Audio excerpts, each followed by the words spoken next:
Hello my dear student, मैं आशीष आप सभी का स्वागत करता हूं। तो इसके पहले के क्लास में हमने आप लोग को हमारे आसपास के पदार्थ चैप्टर में पदार्थ और उनकी अवस्थाओं के बारे में पढ़ाया था। आज मैं आप लोगों को पढ़ाऊंगा कि किसी भी पदार्थ का तापमान बढ़ाने पर क्या प्रभाव पड़ता है। मतलब अगर जो हम तापमान को बढ़ाते हैं या तापमान कम करते हैं तो पदार्थ पर या उसके पदार्थ के कणों पर क्या प्रभाव पड़ता है। तो चलिए शुरू करते हैं। लिखा है तापमान परिवर्तन का प्रभाव। अब इसमें लिखा गया है ठोस के तापमान को बढ़ाने पर उसके कणों की गतिज ऊर्जा बढ़ जाती है। गतिज ऊर्जा में वृद्धि होने के कारण कण अधिक तेजी से कंपन करने लगते हैं। ऊष्मा के द्वारा उत्पन्न की गई ऊर्जा कणों के बीच के आकर्षण बल को पार कर लेती है। इस कारण कण अपने नियत स्थान को छोड़कर अधिक स्वतंत्र होकर गति करने लगते हैं। तो इसमें बताया गया है कि कोई भी ठोस हो तो उसका जब तापमान बढ़ाया जाता है तो उसके जो कण होते हैं, कणों की गतिज ऊर्जा बढ़ जाती है। और कणों की गतिज ऊर्जा जब बढ़ जाती है तो उनकी वो जो गति करने लगते हैं वो बहुत तेज़ी से गति करने लगते हैं। जैसे मान लो ये कोई बर्तन है, यहाँ पर ठोस के कण रखे गए हैं। अब अगर जो यहाँ से हम हीट दे रहे हैं इसे, ये कोई बर्नर है, यहाँ से हम हीट दे रहे हैं इसे, और हीट देने के बाद जब इसके कणों की गतिज ऊर्जा बढ़ जाती है तो बहुत तेज़ी से इधर उधर गति करने लगते हैं क्योंकि इनको तापमान मिल जाता है।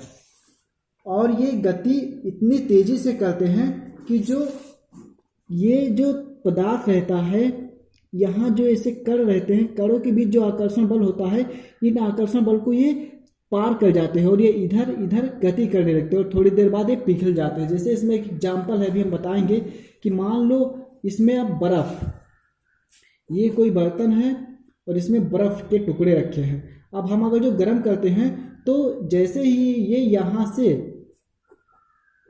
यहाँ से हीट पाना स्टार्ट करते हैं वैसे बर्फ़ के टुकड़े पिघलने लगते हैं, इनके कण का आकर्षण बल टूटने लगता है और ये इधर उधर गति करने लगते हैं और अपना स्थान छोड़कर इधर उधर चले जाते हैं। तो तापमान बढ़ाने पर सभी पदार्थ की कण तेजी से गति करने लगते हैं और ये अपना स्थान छोड़कर इधर उधर चले जाते हैं और ये इधर उधर गति करने में स्वतंत्र रहते हैं। तो इससे हमें पता चला कि तापमान बढ़ाने पर सभी पदार्थ के कणों की गतिज ऊर्जा बढ़ जाती है और वो इधर उधर गति करने लगते हैं। अब हम आप लोग को बताएंगे गलनांक। गलनांक क्या होता है? देखो, गलनांक को इंग्लिश में कहते हैं मेल्टिंग पॉइंट। मेल्ट मतलब होता है पिघलना, मतलब गलना। वह तापमान जिस पर कोई वस्तु पिघलने लगती है उसे क्या कहते हैं? गलनांक कहते हैं। जैसे लिखा है जिस न्यूनतम तापमान पर ठोस पिघलकर द्रव बन जाता है उसे उस पदार्थ का गलनांक कहते हैं। मतलब वह न्यूनतम तापमान जिस पे कोई ठोस पिघल कर क्या बन जाए? द्रव बन जाए, तो उसे उस पदार्थ का गलनांक कहते हैं। फिर है किसी ठोस का गलनांक उसके कणों के बीच आकर्षण बल के सामर्थ्य को दर्शाता है। मतलब किसी ठोस, देखो गलनांक ठोस में होता है।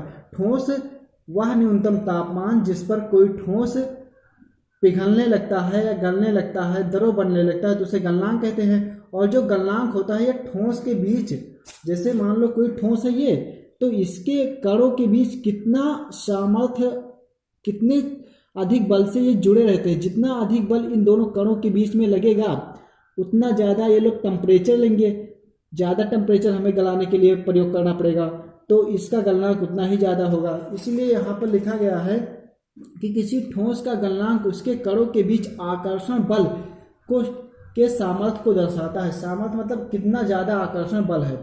अब जैसे इसमें लिखा गया है कि बर्फ का गलनांक कितना होता है 273.15 केल्विन, ये के केल्विन बताता है, और ब्रैकेट में 0 सेल्सियस, 0 सेल्सियस इक्वल टू 273।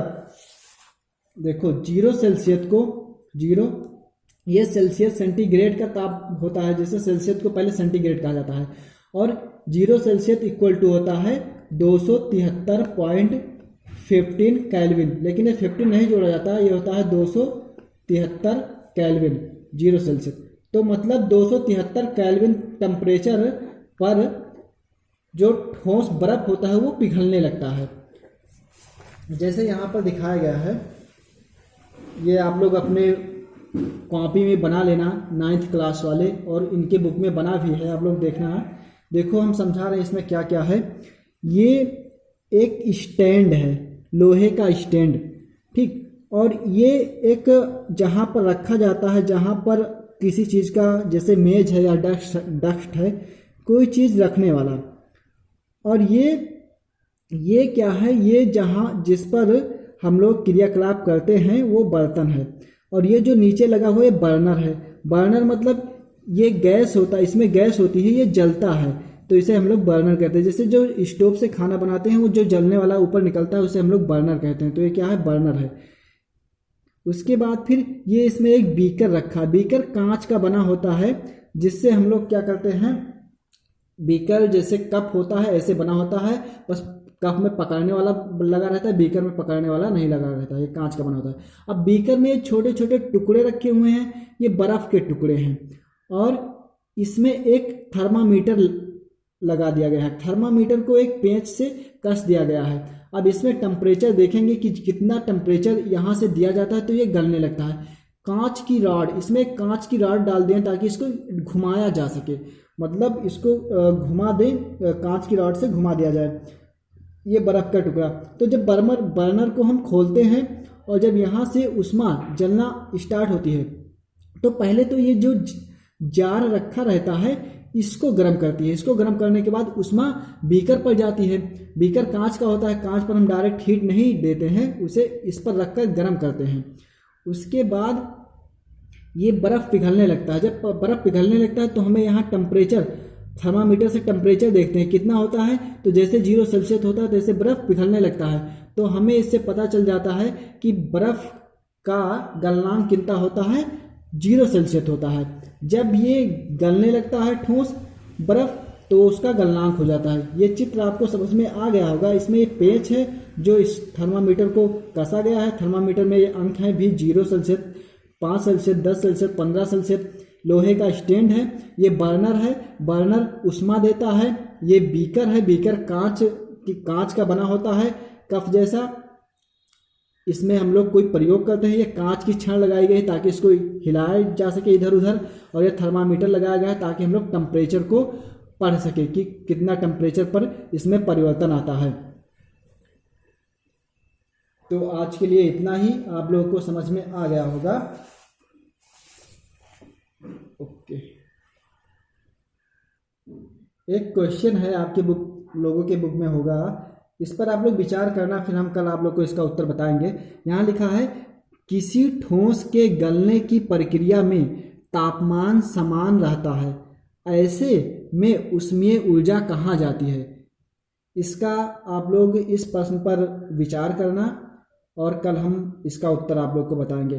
फिर से क्वेश्चन दोहरा रहे हैं, किसी ठोस के गलने की प्रक्रिया में तापमान समान रहता है, ऐसे में ऊष्मीय ऊर्जा कहाँ जाता है। ये बताता है कि अगर जब तक कोई ठोस गलता है तब तक उसका तापमान समान रहता है। जैसे यहाँ पर ये है, ये बर्फ़ जब तक गल नहीं जाएगा तब तक ये जो थर्मामीटर पर टेम्परेचर वो 0 सेल्सियस ही रहेगा। जब बर्फ़ गल जाता है तब इसका टेम्परेचर ज़्यादा होता है।